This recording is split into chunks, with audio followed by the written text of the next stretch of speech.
Today's guest on the What Fuels You podcast is Matthew Marx. Matthew is CEO and co-founder of Evocalize, developers of the Evocalize collaborative marketing platform.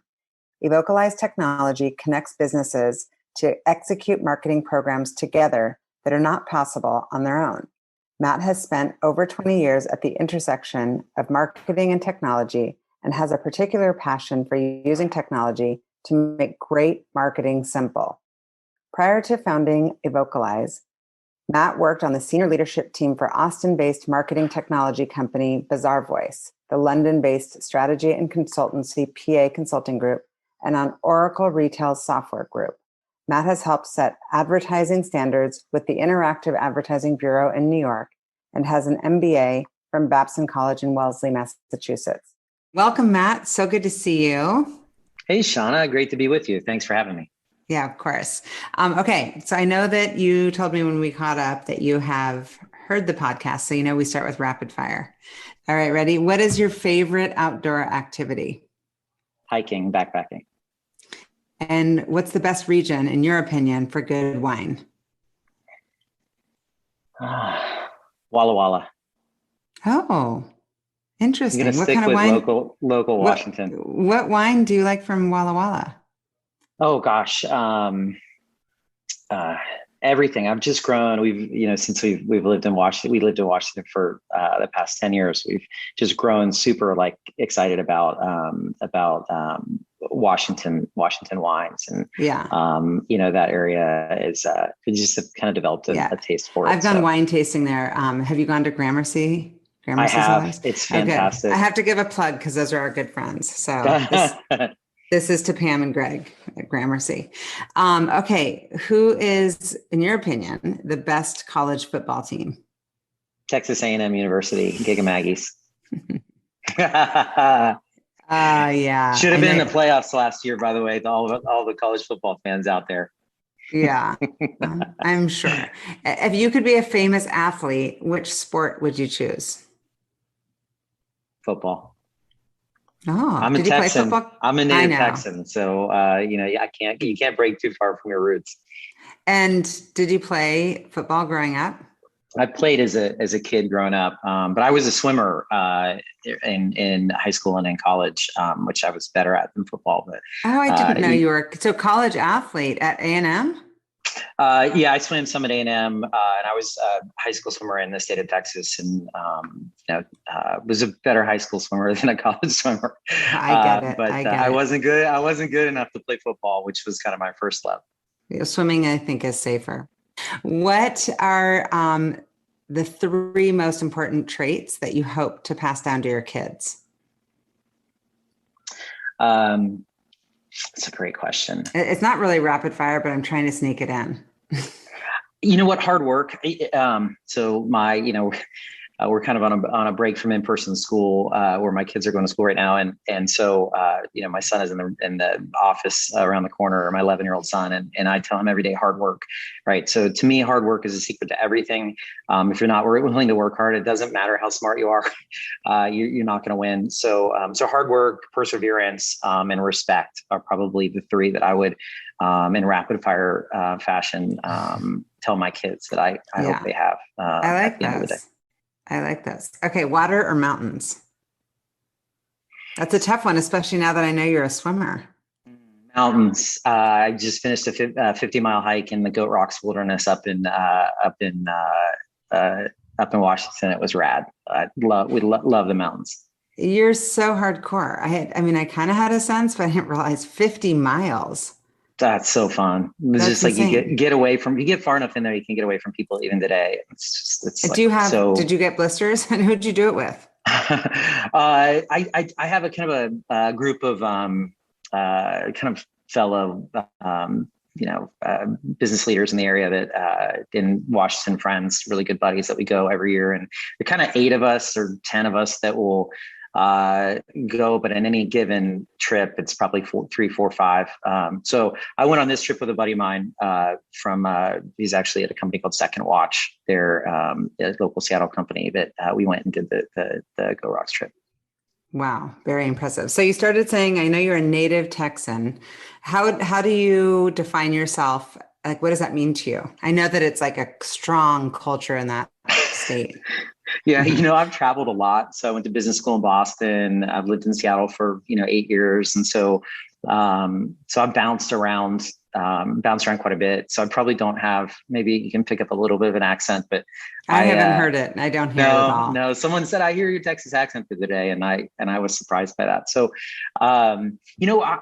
this state of Texas has a very strong culture, and to some it's super motivating, and to others it's not. And I'm kind of in the middle. I love some things about Texas, and they have a lot of pride. That Texans have a ton of pride, and that's kind of neat. To have a sense of community through pride, and and there's some other things that I could kind of leave. So, but I think about that. The Republic of Texas and the independence movement, and growing up as a kid, going to school in Texas, you pledge allegiance to the Texas flag alongside every morning, and you sing the Texas state anthem, right? And so these are just like core and built into the fabric of growing up, as a kid. Are your parents Texans, like born and raised? No, we moved in. So I was kind of the first to be. I'm the only child in our family to be born in Texas. So I'm the only native one. And how many kids are there in the family? Where are you in the birth order? Yeah, I'm the youngest. There are four of us. So, you're the baby. I'm the baby, not so much of a baby with this gray beard, but yeah. And your parents, like, what took them there? What did they do growing up? What was that whole childhood upbringing like? Well, we, as a kid, I grew up in, I grew up in Pittsburgh, kind of up until elementary age, Pennsylvania. And my dad was in the oil and steel business. And so he moved us around from, they grew up in Cincinnati. My dad was a professional baseball player for a number of years, and then went into the oil and steel business. And that was, of course, big in those days. And then Houston was obviously a big energy and oil town in the early 80s, was kind of booming. And so they moved us down to Houston, and that was, I pictured coming as a little kid, pre-elementary school, I pictured like huge vistas and horses everywhere, and, like cliffs, cowboys. And then you get into Houston and it's like a suburb, and they're, it was super different. Yeah. I pictured Dallas. Yeah. Not like the show. Yeah. Like the TV show Joan Collins and the big hair. And that's amazing. And so did you go to public school or private school? Were you like a good student? Public. And I was a very mediocre student. Very mediocre. But you got into A&M, which I don't know how it is getting in there as a local, but I had a friend that got in there, and it's hard to get in from out of state. Yeah. It was, I lucked out. Those days were still, I don't know if they still do, but in those days they were taking test scores. And so I lucked out on the test score, exception front. And probably, all three of my siblings had already gone there or were going there. So that'll be kind of a legacy, family legacy allegiance thing probably helped me. But I kind of snuck in. I was genetics undergrad. So they were the number one school for genetics when I was going to school, and so we went there, and I ended up in something very different than genetics, obviously. But how did you? What did you go there for? So you went there for genetics, thinking you might pursue medicine or biotech, or I feel like that's like ahead of its time. I feel like genetics keeps coming up in the last 20 years or 15 years. Yeah. My team makes fun of me all the time, actually, because I told this story of how I went to school one day, over beers, and it kind of made its way around the company. So I got picked on just a couple weeks ago on it. So I had this dream as a high school kid, that I think going into college, that like, if you could genetically engineer cactus and broccoli, like you could plant fields of broccoli cactus in the desert in Africa and feed the continent. And so like, that was kind of my like naive, childhood aspiration coming out of high school and going to college. And so that's really why I did what I did. And, turns out I'm in software today. So, Yeah. It wasn't as easy as I thought, and I wasn't as good as I thought I could be. Yeah. But, did you get recruited out of A&M for your first job out of college, or did you go right in to get your MBA? Like I'm curious how you made that decision even to get an MBA. Yeah, it's a great question. No, I was actually a non-traditional MBA, and then I was a little bit later in my career. I actually left school for a year in the middle of my A&M career. I got into tech, software development, stuff like that in the early days of web. That was kind of pre.com, early .com era. Like floppy disks. I'm just kidding. Yeah. I'm just teasing you. Floppies. They were the ENIAC and EDVAC, room-sized computers. So I went and worked for a year, and then I was kind of a tech guy from then on. Out of A&M, I was a software engineer, out of undergrad, I was a software engineer for a little while, and then realized I was only a mediocre software engineer. I was better at kind of determining what products to build and like what functionality. And it turns out that was a product manager's job, which I didn't even know existed. Well, it looks like you've done it all. I mean, literally, you're like a little Swiss Army knife. You can did a little programming and coding, a little product, little sales. And did I read this right, that you also had a little stint in investment banking and consulting, or did I read that wrong? Like where'd that whole thing fit into your world? Out of business school. So I went to business school after 7 or 8 years of working in tech, running some pretty big, couple $100 million projects as a kind of product director deal in software. And then I went back. I went to Babson College, as you know, and up in New England because I just love the entrepreneurship side of that. And then coming out of that, I thought I want to go into strategy consulting and that deal. So I worked for a firm, it's the largest strategy firm in London, and bounced back and forth between kind of New York and Boston. And we lived in Boston and had our kids up there. So anyway, I've done a lot of different things. My one thing that I like to tell people is like, sometimes you kind of have to bounce around a little while to figure out what you love. And then when you figure out what you love, you get decent at it because you do what you love more than you do what you don't love. Yeah. Right. Yeah. Like, so you're going to get good at whatever you work, whatever you like to do and work a lot at. Those are good words of advice also for our kids. Cause I feel like the kids today have so much pressure to like figure it all out. And it's such a pressure cooker. It's ridiculous. It's like, I got lucky. I mean, I've been doing this since I was 22. So 27 years, I will say my age, it's fine. And I just feel like it's so random that I fell into something that feels so natural and that I love. But yeah, I know that it's not common. I also know that getting that foundation, whether it's 7 years after college or later, of an MBA plus investment banking and consulting, I feel like is like kind of the unicorn triple whammy for you as a CEO. You've kind of so well-rounded. Well, thanks. I'd love to tell people that. No, frankly, it's interesting, Shauna, because you're less suited for a specific role. Like I can sell, I'm not a CRO. I can run product. That's probably the closest thing you have. I can run engineering.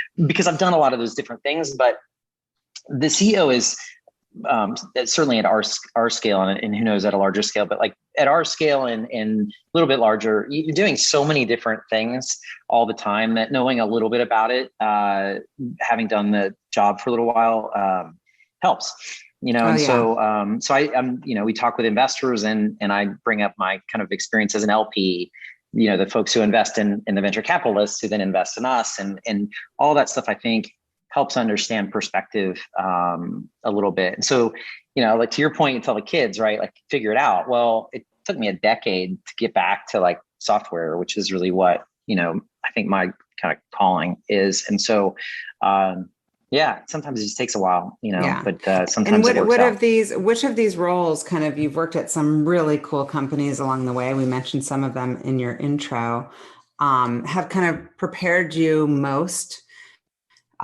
for your current gig, Evocalize, founder and CEO. And also which of those companies had the culture you would most want to emulate?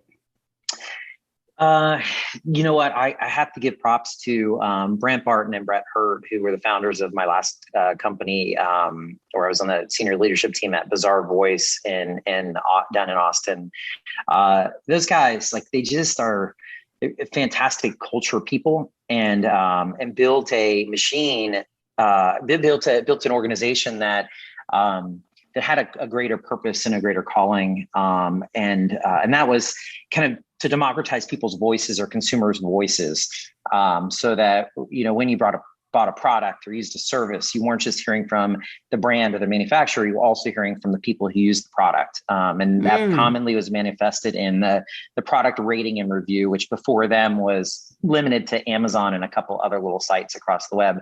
Now you see that everywhere you go, because they built a platform to make it easy to do that in a safe and kind of moderated way that was also trustworthy. And like, they built a platform within their company, not tech, but the company's platform that that was meaningful, and people wanted to support that. And so when you hired, you know, you hired high performing, like-minded people who wanted to, you know, kind of be a part of something bigger. And so I learned a lot from that. And then I helped in a modest way, but these guys grew the company. We took it public in 2012, and that whole journey was pretty phenomenal from a learning perspective too. Even having been through a lot of other things and a lot of different roles and doing different jobs, watching that and helping through that process was pretty neat. Mm-hmm. And so, what brought you to Seattle? Was that to start Evocalize? Yeah, we actually incubated.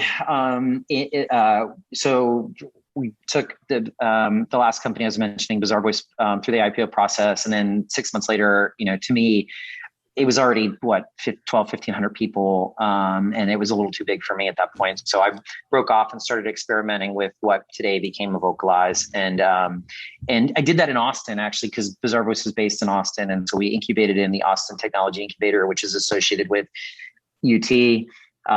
Which to me as an Aggie was a little salt, but they run a great program over there. So we started there, just experimented, and then our seed round, we had term sheets from a number of firms and cities across the country, in Austin, in New York, in Chicago, and in Seattle. And we thought that Madrona Ventures in Seattle, best place for us to basically get going. Yeah.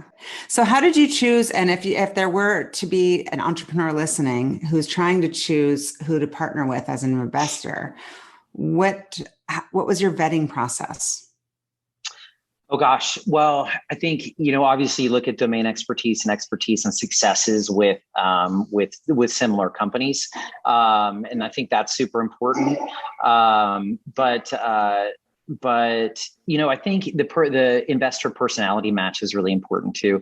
Madrona kind of checks all the boxes if you're looking at funds, right? They have lots of successes. They're serious investors, but they also stick with you long term. And so I think that's all really important stuff when you're looking at investors. Totally. And who at Madrona is the partner, and do they have a board seat, I'm assuming? They do. Scott Jacobson has been a longtime partner. They've been fantastic. Madrona, all the entire team, certainly Scott. They've been patient investors as we kind of figured some things out in the early days. Yeah. And as an entrepreneur, that's like one of the most important things. Some folks push you so hard in the early days before you're ready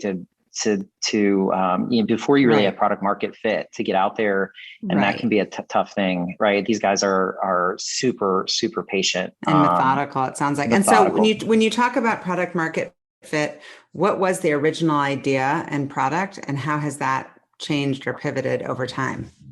So we had the idea, right? So if you can kind of tie these together, you think about the story that I've just told and where I came from and how I started the company, right? But so if you think about customer voice and data, right? So if you think about if you think about people leaving opinions on products and services, right, through ratings and reviews and other things, there's a lot of like data signal you can pick up from that could power more kind of automated, intelligent marketing based on data. So we had this core philosophy when we started the company that there are a lot of people that in those days and still, in marketing, and certainly paid marketing, which is kind of our area of focus, that is driven by these large advertising agencies, right? And the large advertising agencies hire teams and teams of people, lots of them right out of school, to press buttons all day long, to run marketing programs. And we thought that was kind of silly, right? And so if you think about, because machines can do a lot of that, and they can lift the humans up to a level above that, and the humans can set up kind of the construct, like the goals and what options the machine has, and the machine can do a lot of the work of figuring out how to drive ROI downstream, right? And so it can get a little pedantic, but we started out gathering a lot of that data that we needed to run the machine, through surveying techniques and other things, and then building models based on that, and then automating the process of running marketing. And we did this we started out in real estate. We did it for large real estate portals, if you know all the names for, and we're pretty successful at it. But what we learned early on is we didn't actually have to do any of the data gathering, or a lot of the data gathering itself, because they were already data gathering, right? The data already existed. And so it was kind of like an unnecessary piece. So 3 or 4 years ago, we wrapped that up and sold it to another tech company, that piece, and put that money back in the company. And that's helped us accelerate. Oh, interesting. And so the we that you're talking about, do you have co-founders? And if so, I'm always curious about this. Is it like, hey, I like the people, and then we're going to go find the idea, or we have the idea and then we pitch it to the people? Like, what was the order and kind of birth story of these relationships? Yeah. So my co-founder came out of our last company, Bazaarvoice, together. He was our CTO there. And I think, going through this startup process. And so I think we want to go do a startup together thing happened. And we have this core thesis of data-driven marketing being kind of the future that really wasn't there, except for a couple of use cases in those days. And so that definitely happened that way for us. I think, though, through the course of that, you have kind of differing viewpoints sometimes, and where the company should go, and what it should do. And so my co-founder isn't in the company anymore. 4 or 5 years ago, just a couple years in to our journey, he broke off and went to do other things. And we that's when we kind of took up that piece of tech and sold it, and used that to invest in the company. So we didn't need to go take another funding round. In those days, that sale kind of fueled us for some time. Yeah, I like it. Nice plug for the fuel. I like it. Yeah. You fueled it. So you talked about funding. You did the seed round with Madrona. And how much have you raised so far, and where are you in the funding process? So we've raised about $5 million in seed capital to date, through Madrona and Second Century Ventures, which is the venture capital arm of the National Association of Realtors. Because again, we started in real estate and have kind of used that as our beachhead to expand.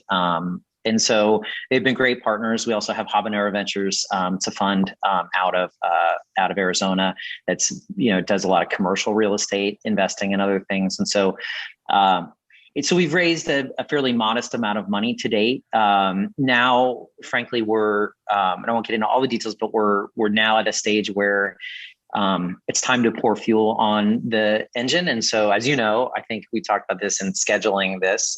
We're in conversations with investors now on the kind of our next round and next stage to go even faster. We've been fortunate enough to have great clients, and we've been making meaningful revenue, or profitable for, we can be profitable for a long time and putting that money in the bank as a company. So we're fortunate enough to have great customers that pay and believe in our product enough to pay, and that's helped us not have to raise until now. But now, you raise in advance of revenue, right? So you go, okay, I can see the future.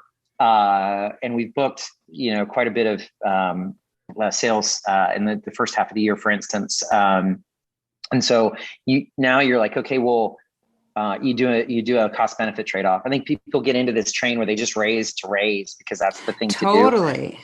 And to me, and it also seems like it's fear-based. It feels like it's fear-based. Like, well, what if we just don't have the money? I better have it. And I'm like, well, you're diluting and diluting and diluting. And what are you doing with the money?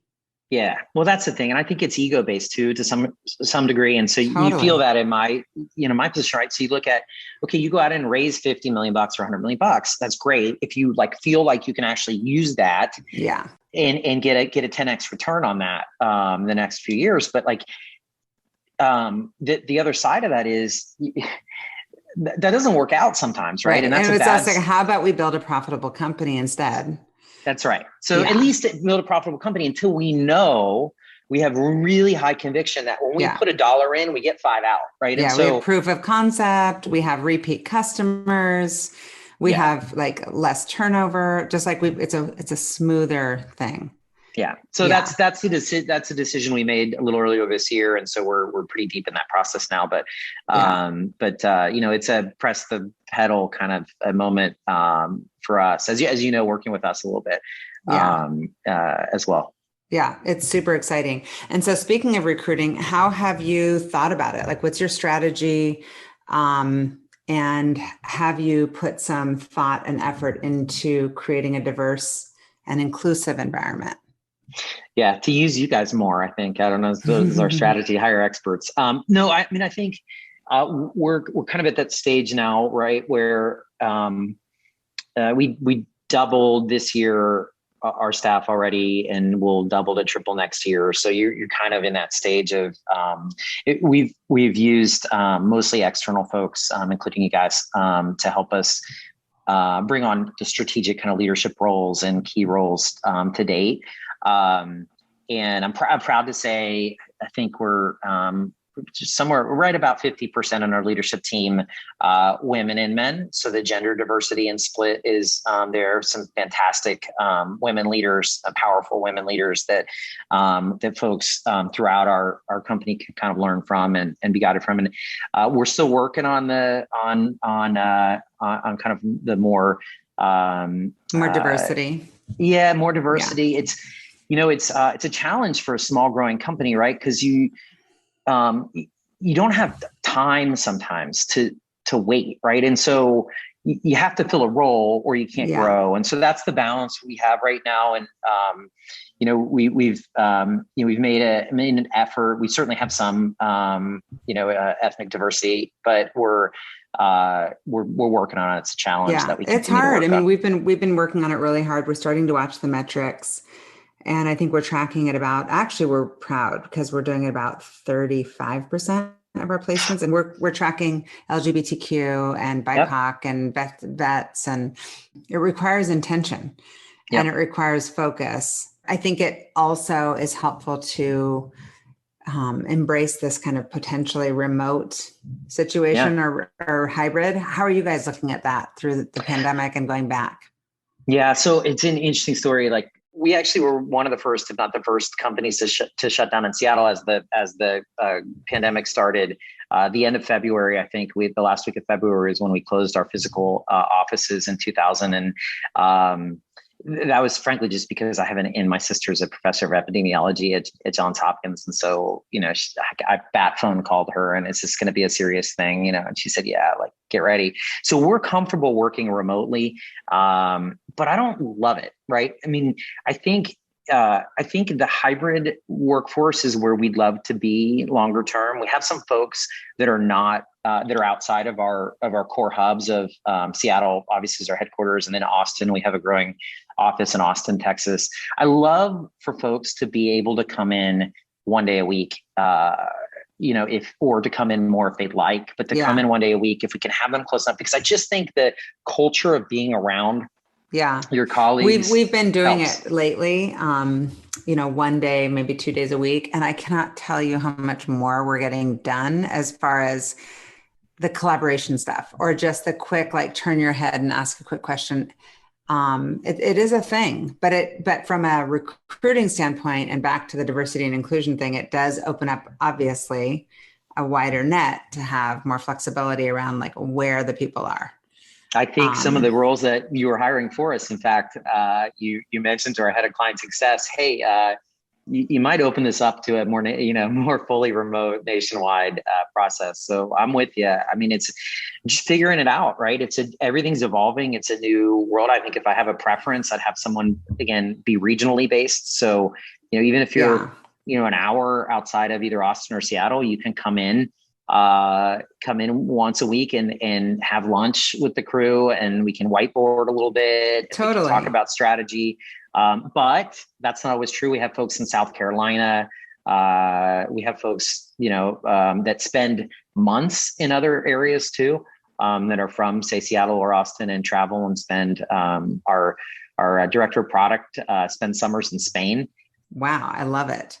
And did you feel like you led well through the pandemic? I mean, I know we were all pressed to be, not just on and motivating and kind of reassuring, but also making good, smart business decisions, because we were all looking at our balance sheets and trying to figure out what what was happening.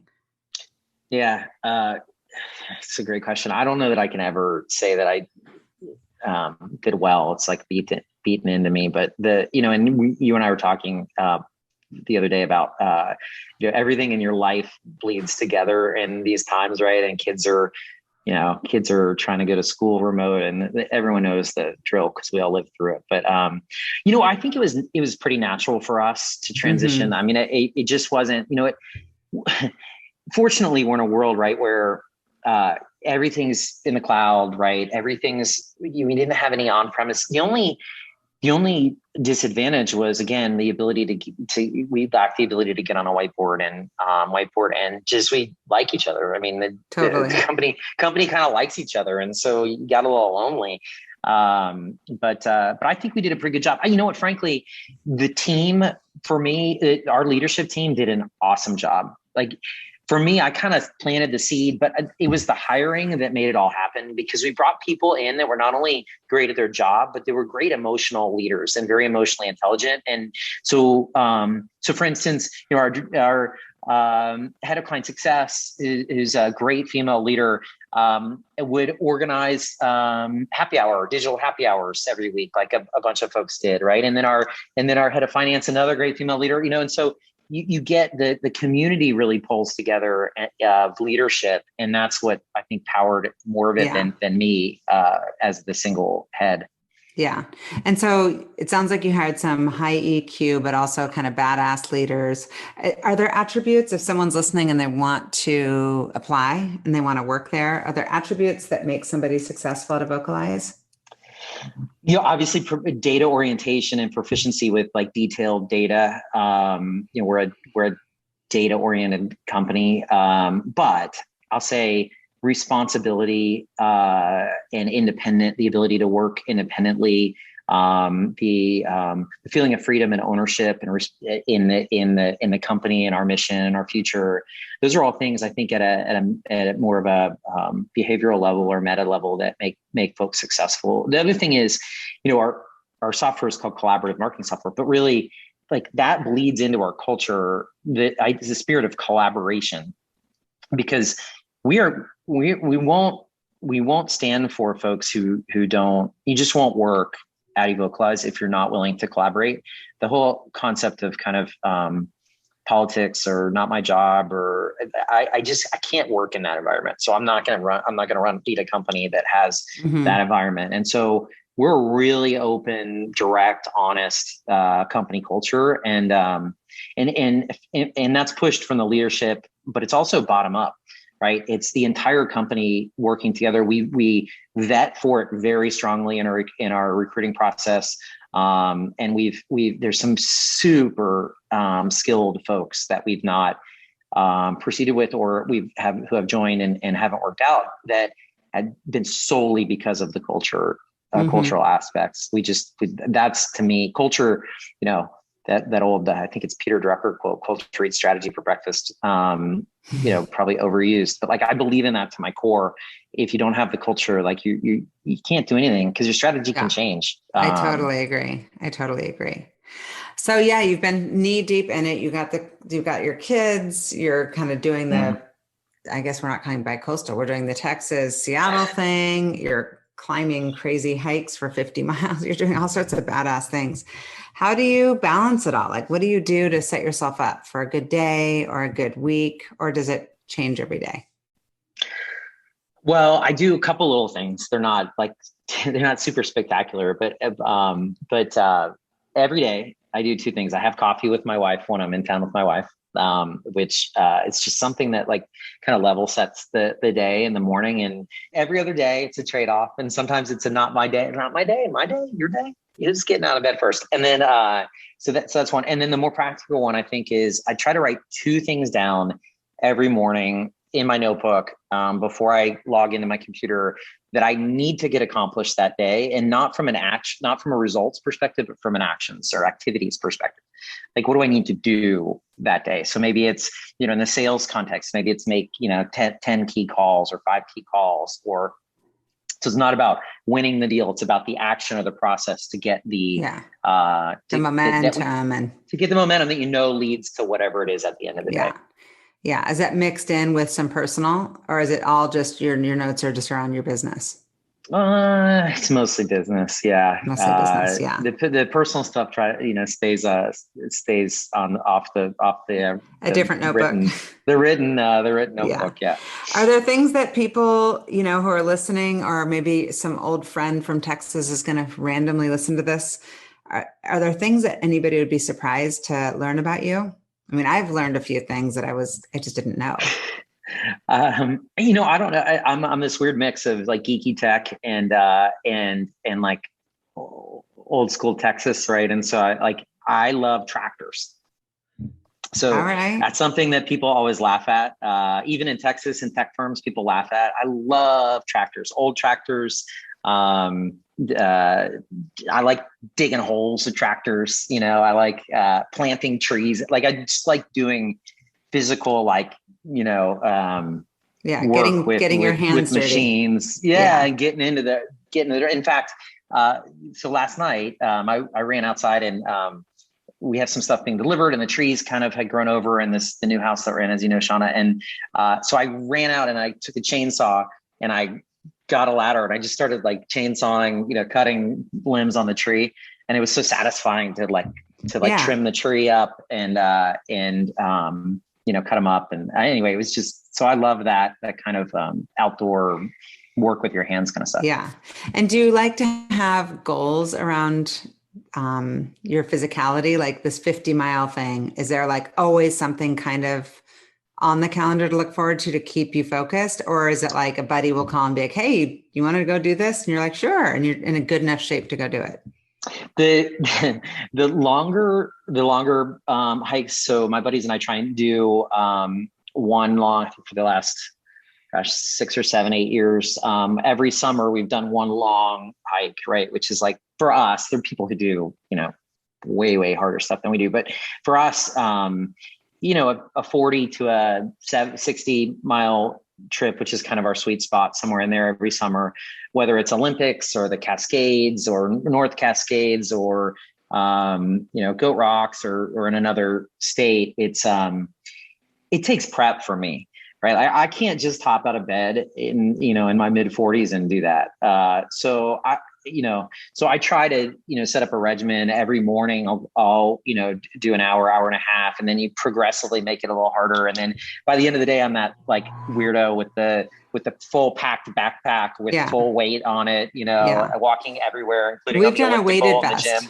Do you have a weighted vest? Those are the best. I'm old school because, otherwise, I've found that if you don't practice with the shoulder straps and the waist belt and the whole deal, like your support muscles kind of don't strengthen alongside of everything else. Yeah. And so do you listen to music, books on tape, podcasts? What do you do to pass that hour and a half? I listen to music sometimes, but I'll tell you, if I really like listening to, again, my hobby is college football. You opened kind of up the session with college football, which was super. I mean, it's no wonder you're so good at what you do. Getting to the core of my hobbies, right? Like college football is a huge hobby of mine. And so it's an escape for me. And so I like to listen to different college football podcasts, some from my school, for Texas A&M, and then for other schools and kind of other things. And to me, that's probably what I do most. That's super fun. I love it. Okay. So my ultimate question always is, what fuels you?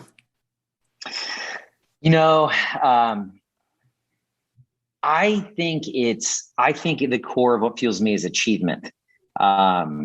And it's the need to achieve and to do something that you're proud of at the end of the day, that you can look back and say later on in life, I feel good about that. Right. Mm-hmm. And you talked about what do you know, with the kids, what do you push with the kids? And to me, it's perseverance and that hard work that I talked about. It's not always going to be rosy. Right. So, to me, achievement takes focus, hard work, and perseverance, and getting through the hard times.